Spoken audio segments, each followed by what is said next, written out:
Hi beauties and ಕ್ಯೂಟೀಸ್ ಎಲ್ಲ ಹೇಗಿದ್ದೀರಾ? ನಾನು ತುಂಬ ಚೆನ್ನಾಗಿದ್ದೀನಿ.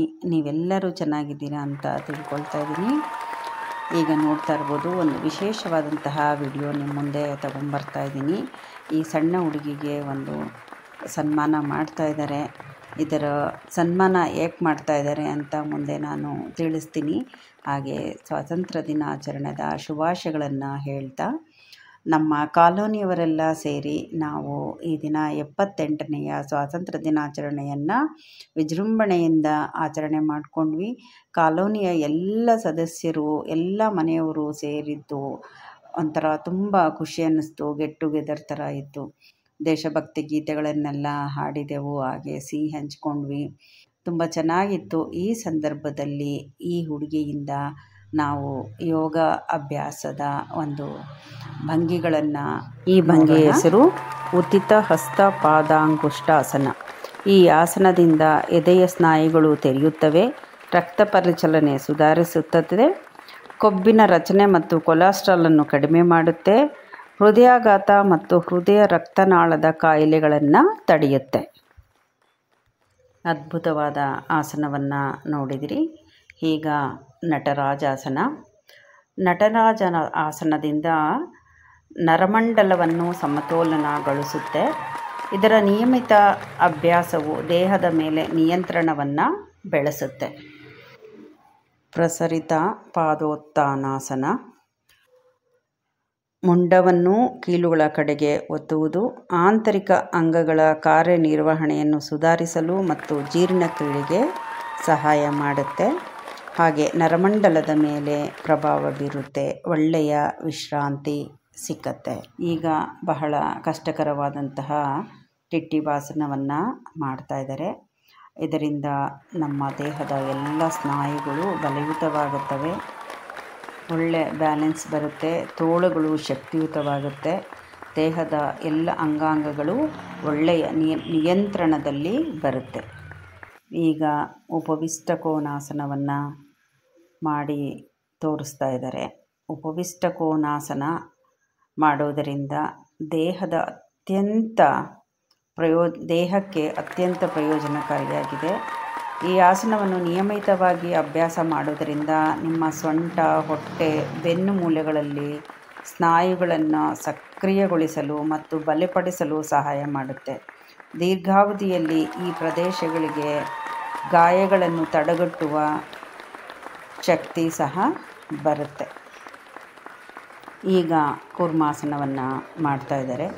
ಈ ಕೂರ್ಮಾಸನದ ಬಗ್ಗೆ 7ನೇ ಶತಮಾನದಲ್ಲೇ ಉಲ್ಲೇಖದಲ್ಲಿ ಇದೆ. ಇದು ಹೆಮ್ಮೆಯ ವಿಚಾರ. ಈ ಆಸನವನ್ನು ಸತತವಾಗಿ ಮಾಡುವುದರಿಂದ ಮಧುಮೇಹವನ್ನು ತಡೆಗಟ್ಟಬಹುದು, ಮಧುಮೇಹ ಬರುವುದಿಲ್ಲ. ಈಗ ಪಶ್ಚಿಮೋತ್ತಾಸನವನ್ನು ಮಾಡ್ತಾ ಇದ್ದಾರೆ. ಈ ಪಶ್ಚಿಮೋತ್ತಾಸನ ಮಾಡುವುದರಿಂದ ಜೀರ್ಣಕ್ರಿಯೆ ಸುಧಾರಿಸುತ್ತದೆ, ಕಿಬ್ಬೊಟ್ಟೆಯ ಅಂಗಾಂಗಗಳು ಉತ್ತೇಜನ ಆಗುತ್ತೆ, ಜೀರ್ಣಕ್ರಿಯೆ ಸುಧಾರಿಸುತ್ತೆ, ಮಲಬದ್ಧತೆಯನ್ನು ಹೋಗಲಾಡಿಸುತ್ತೆ, ಹಾಗೆ ಅನೇಕ ಸಮಸ್ಯೆಗಳಿಂದ ನಿವಾರಣೆ ಪಡೆಯಲು ಸಹಾಯ ಆಗುತ್ತೆ. ಸತತ ಅಭ್ಯಾಸದಿಂದ ಒಳ್ಳೆಯ ಪರಿಣಾಮಕಾರಿಯಾದಂತಹ ಬೆನಿಫಿಟ್ಸ್ನ ಪಡಿಬಹುದು. ಮುಂದಿನ ಆಸನ ಕ್ರೌಂಜಾಸನ. ಇದರಿಂದ ನಿಮ್ಮ ದೇಹದ ಸಮಸ್ಥಿತಿ ಕಾಪಾಡ್ಕೋಬಹುದು, ಹಾಗೂ ಸ್ನಾಯುಗಳು, ತೊಡೆಗಳು, ಭುಜದ ಶಕ್ತಿ ಹೊಂದುತ್ತೆ. ಈಗ ಉಭಯ ಪ್ರಸರಿತ ಪಾದಾಂಗುಷ್ಟಾಸನವನ್ನು ಮಾಡ್ತಾ ಇದ್ದಾರೆ. ಇದು ತುಂಬ ಕಷ್ಟಕರವಾದಂತಹ ಆಸನ. ಈ ಆಸನವನ್ನು ನಿಯಮಿತವಾಗಿ ಮಾಡೋದರಿಂದ ಸಯಾಟಿಕಾ ಅಥವಾ ವೆರಿಕೋಸ್ ವೈನ್ಸ್ ಸಮಸ್ಯೆ ಕಡಿಮೆ ಆಗುತ್ತೆ, ಬೆನ್ನಿನ ಭಾಗ ನೇರ ಆಗುತ್ತೆ, ಪೃಷ್ಠ ಮತ್ತು ತೊಡೆಗಳ ಕೊಬ್ಬು ಕರಗುತ್ತೆ, ನಾಭಿಯ ಭಾಗ ಉತ್ತೇಜನಗೊಳ್ಳುತ್ತೆ.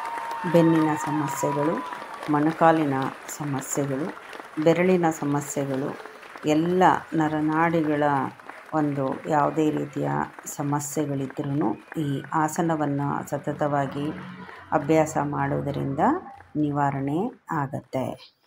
ಮುಂದೆ ಬಹಳ ಕಷ್ಟಕರವಾದಂತಹ ಮೈ ನೆವರೇಳಿಸುವಂತಹ ಆಸನವನ್ನು ಪ್ರದರ್ಶನ ಮಾಡಲಿದ್ದಾರೆ ನಮ್ಮ ಜ್ಯೋತಿಯವರು.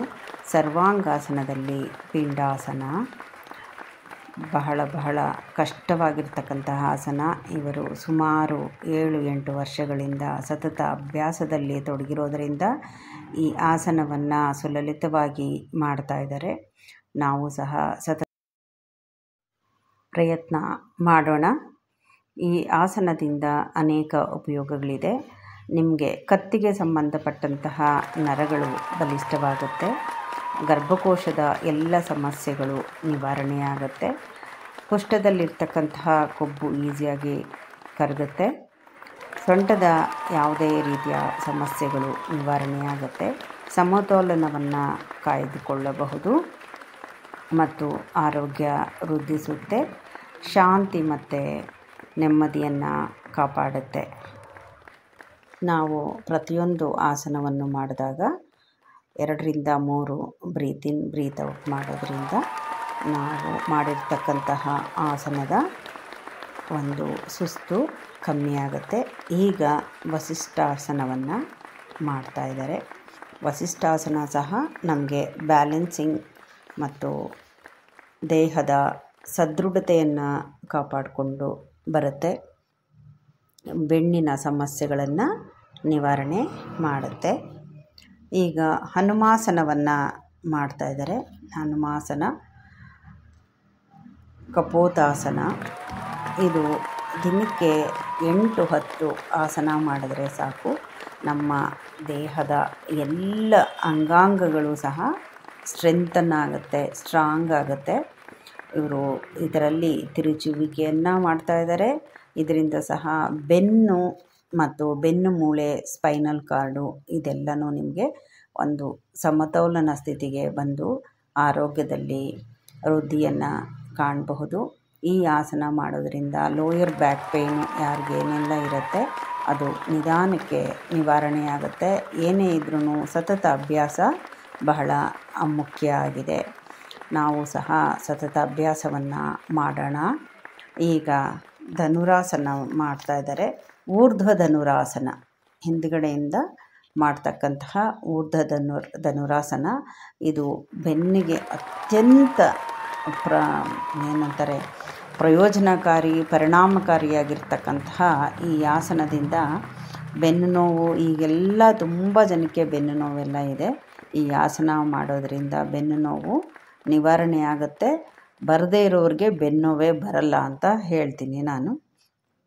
ಇದಾದಮೇಲೆ ಯೋಗ ನಿದ್ರಾಸನ. ಇಷ್ಟೆಲ್ಲ ಆದಮೇಲೆ ನಾವು ಶವಾಸನ ಮಾಡ್ತೀವಿ. ಇದರಲ್ಲಿ ಯೋಗ ನಿದ್ರಾಸನ ಅಂತ.